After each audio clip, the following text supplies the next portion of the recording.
आज मैं आपके साथ शेयर करने जा रही हूँ एक और रेसिपी। उम्मीद है आपको पसंद आएगी। आप इसको ज़रूर ट्राई कीजिएगा और हमें कमेंट्स बॉक्स में बताइएगा आपको कैसी लगी। आप हमारी वीडियो को पूरा देखिएगा और अपने दोस्तों के साथ शेयर कीजिएगा।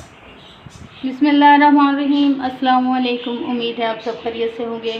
कुकिंग क्रिस्पी फूड में आपका वेलकम है। मैं आपकी खिदमत में हाज़िर हूँ एक और रेसिपी के साथ। मैं आज आपके साथ मिलकर बनाऊँगी मैकरोनी।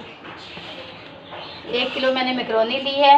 इसमें मैं चिकन की बजाय बकरे का गोश्त इस्तेमाल करूँगी, जिसको मैंने बॉयल करके साफ़ करके यानी कि सब कुछ तैयार करके मैंने बॉयल करके रख लिया है। ये मेरे पास सब्ज़ी हैं जिसमें मैंने गाजर और आलू लिए हैं और साथ ही शिमला मिर्च ली है। हम अपनी रेसिपी को बनाना स्टार्ट करते हैं। एक मैंने देचकी में ऑयल गरम करने के लिए रखती हूँ और एक साइड पे मैंने पानी गरम होने के लिए रख दिया है।